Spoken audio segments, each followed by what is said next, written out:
Welcome to this episode of Relationships Turned On. Today we're talking about how I saved 250 plus marriages using these 9 secrets. Now, before we get into this, full disclaimer and disclosure, this is just for educational purposes only, but also the reason I wanted to talk about this and why it's titled this is really important. Now, I know we see a title and a headline and we think like that, oh, like how can that be right? How can that be true? And like it's tooting your own horn, all that sort of thing. And I want to talk about this for a moment because the reason it's titled this and the reason we're talking about this today is because couples need hope. They need hope to know they can fix their relationship. They need hope to know that it can be better, that it doesn't have to stay this way. And it is true. These couples have done the work. Not me. They have done the work, with the tools provided and the guidance, of course, to step up, to heal their relationship, to empower their relationship, to have a better relationship when they started. And so, honestly, I've helped couples go from sleeping in separate rooms to being in the same room every single night, to showing affection, to actually changing their work environments so they can be happier at work. And then when it comes home, it translates so much at home. I've had couples say things like, I didn't realize how much work was impacting my mindset and how I was thinking and feeling. And then that was coming into our relationship. And so when we look at relationships, it's really all inclusive. You really can't just go, oh, we'll only look at the relationship. But then there's finances, it's a big issue. There's work, that's a big issue. There's maybe other mental health issues or challenges going on. So it's very important that you look at all of these things holistically. And so I've had couples that have been cheating, affairs, silent purchases that the other person didn't know about, and that was revealed, so a whole lot of trust issues. I've had couples in every circumstance you can possibly imagine, most likely. It's very rare nowadays that I come across something new, from open relationships to closed relationships to people cheating when there's been open relationships to just communication issues, fighting all of the time, power struggles and power dynamics and how to overcome that, challenges and issues. The list is long. And I want you to know that you can heal this if you want to. There's a caveat in that you have to do the work. It's no magic bullet. So I just want to start with that because sometimes when we see these titles of like, oh, these things have been put in place and you've helped so many people. Yes, because they've done the work. Yes, because they've got support and help, not because they've sat there and hoped and Googled and ChatGPT'd their way to success. Doesn't happen, right? It's because they've got the help. It's because they've got the support. So that's really important. And so now I'm going to walk you through how these couples actually got there. So I use these 9 secrets relentlessly with every single couple. It's not luck that they got where they are. Often each couple needs a specific process to follow to actually heal their relationship. If you skip some steps, then it doesn't typically work. Most couples therapy really just focuses only on communication skills. But what nobody tells you is that the real problem isn't how you talk, it's what you're not saying. And so a lot of couples are not saying a whole lot of things. There's this subtext, there's this underlying things going on. Maybe there's underlying things going on individually with one or both people, or maybe there's unsaid things. There's bigger things usually that's been pushed away, pushed under, we don't want to look at it, or the individuals don't want to look at it to address it. And that's coming in to affect the relationship. Or there's things between you that has not been healed, has not been resolved, has not been processed. And so it's what you're not saying usually. It's not how to say it that's the issue. It's not like, great, I've got stuff on communication. There's definitely things that we can do to improve that. But it's often what you're not saying that's the issue. So I want that to be really, really clear. Sometimes I have couples sit in front of me and through the process, they go, oh, I didn't know you were feeling like that. And they were like, I didn't know either, or I didn't know how to say it to you, or oh, I feel like I could say it in this space where I couldn't say it at home. Things are going on, there's too much. And so I want you to be aware that we often need the space set up as well to be able to do this. Now I do this on Zoom, so it's nothing, you don't need anything crazy, but it's the safe space of having that third party there, that having that guidance there, that showing you how to actually word things and language things can help so much. So you feel emotional safety to share. And it's bandwidth too, right? It's bandwidth to be able to, it's also moving through some of the more frivolous stuff. Nothing's frivolous, right? But there's more frivolous and then there's a lot deeper things, right? And so often we've got to move through some of this stuff to get to the deep stuff, to be willing and ready and wanting to, and have the energy to deal with the deeper stuff. That's why sometimes you just cannot get there on your own. And so the 9 secrets. So we're going to go through a few different things. We're going to talk about firstly, ditching the happy wife, happy life scenario. Honestly, this is such a toxic statement. I'm going to have women everywhere coming for me, but I have so many couples that will sit there and they're like, oh, I just gave you what you want. I just did this or I just did that. And honestly, it creates resentment. And, it can be both ways, right? It doesn't have to be happy wife, happy life. It could be happy husband, happy life.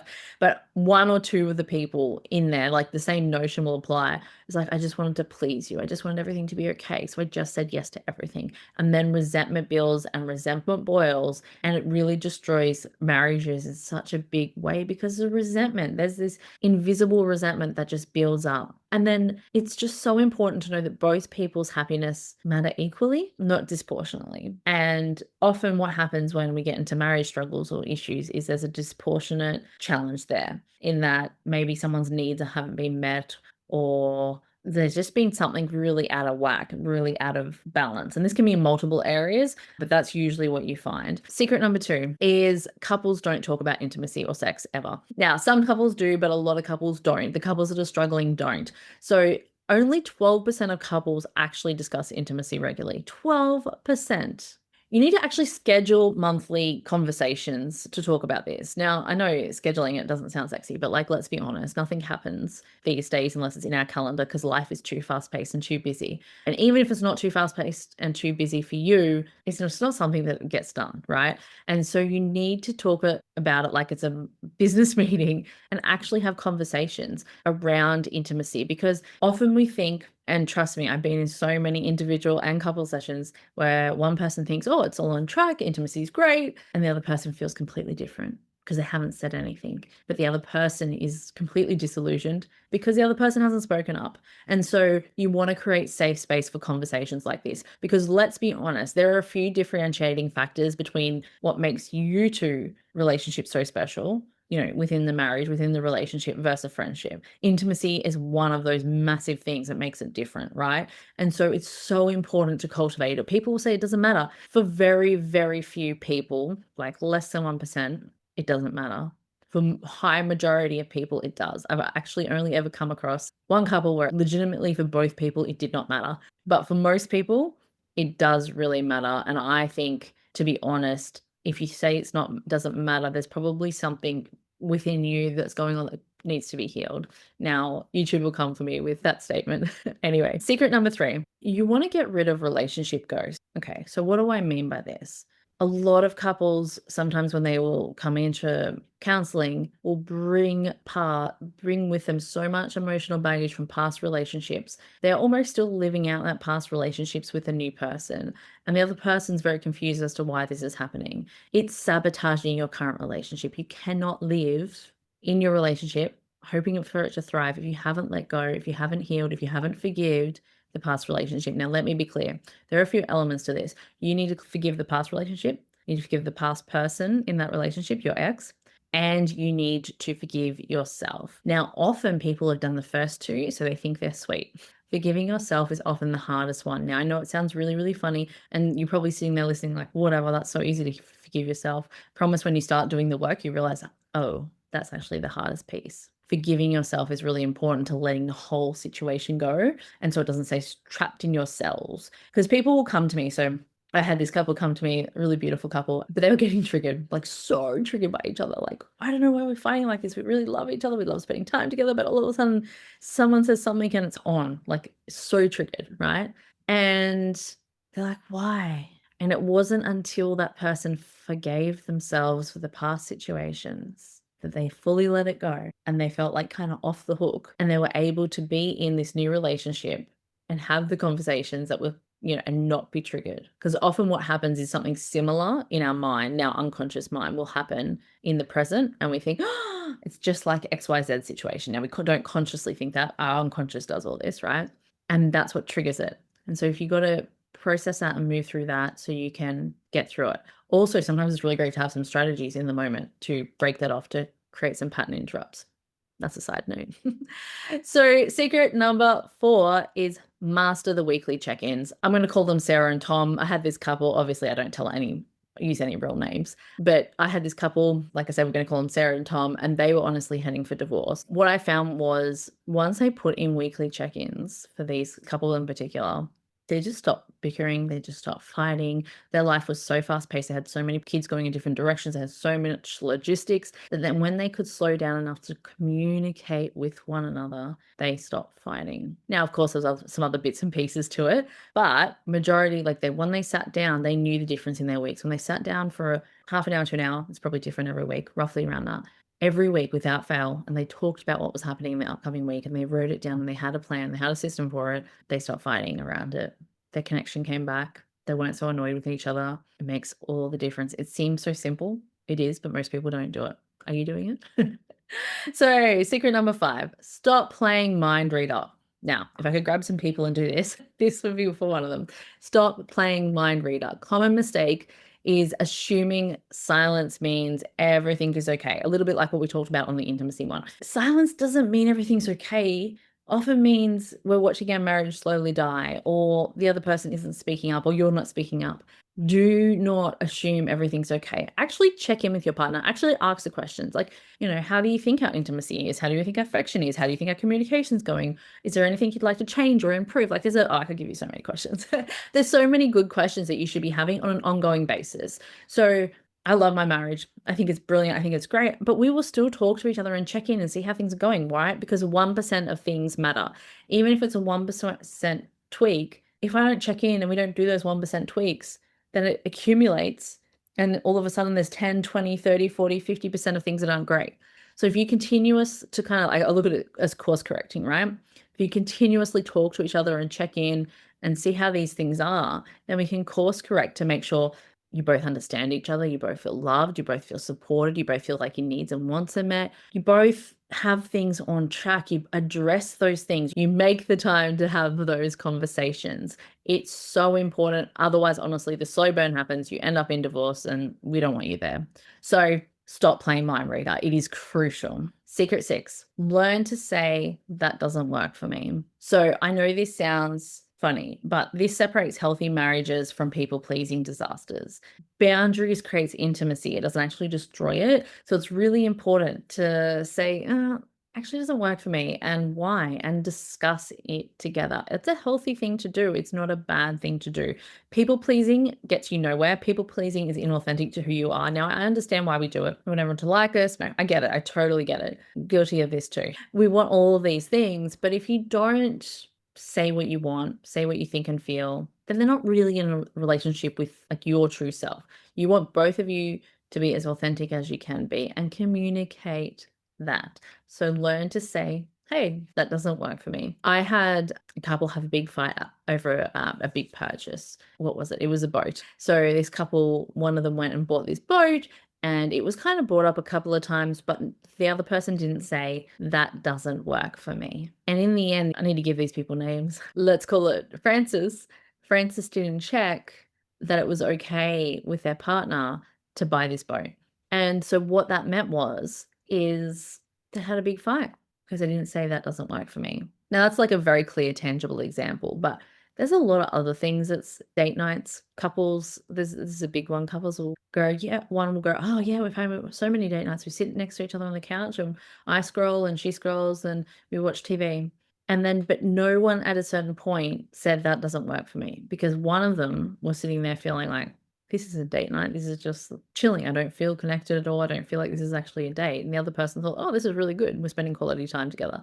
Learn to say this doesn't work for me. Secret 7, use the daily 5-minute truth bomb. So even the busiest couples can do this. 5 minutes of radical honesty daily beats silent suffering. Now, I mean this with kindness. We're not going up to somebody and be like, hey, you're fat.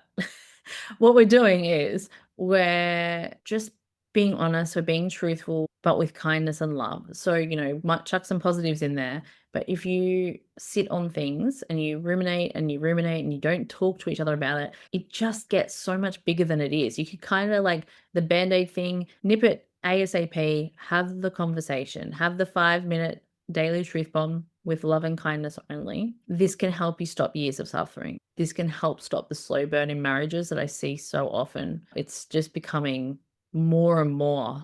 I'm seeing couple after couple after couple, just like, I don't even know what happened to our marriage. We were fine, and then I thought it'd get better and it didn't. I thought it'd get better and it didn't. And now we're here. Don't let that be you. Secret 8, choose connection over fake peace. Right. Fake peace. What do we think fake peace is? Like, it's a funny terminology, right? Often fake peace can be like, I'm scrolling my phone, like, so I'm calm, I'm chill, I'm zoning out.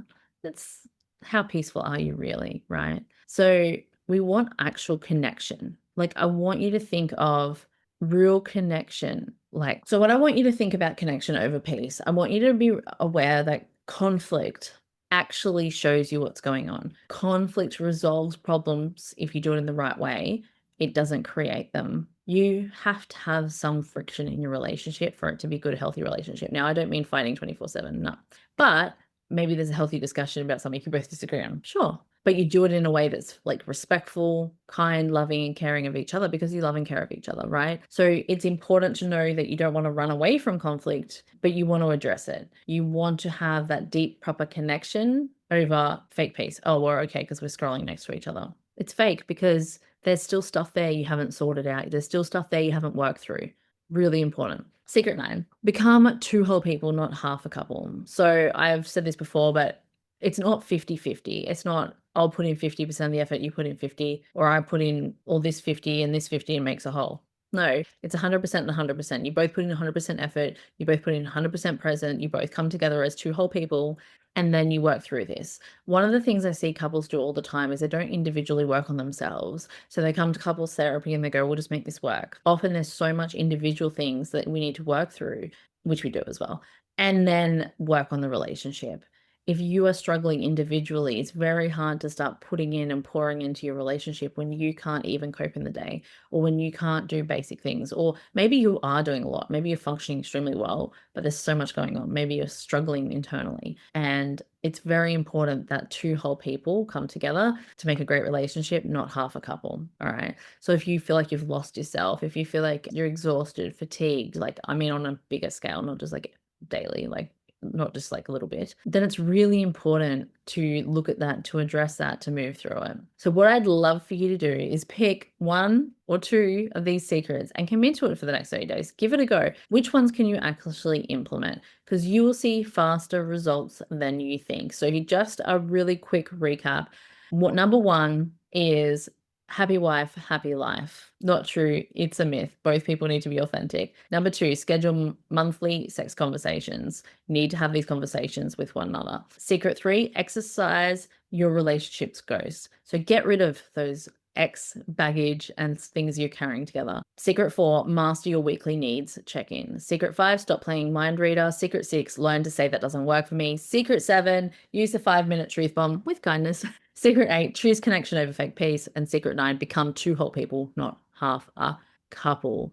So like and comment and subscribe. We've got really cool episodes coming up. I'm excited about them. So I have a couple of free things for you. Save Your Marriage Blueprint. You can get that for free down below, or 15 ways to respectfully disagree with your partner. So some of those points that we spoke on today, this will be a perfect thing to help support you.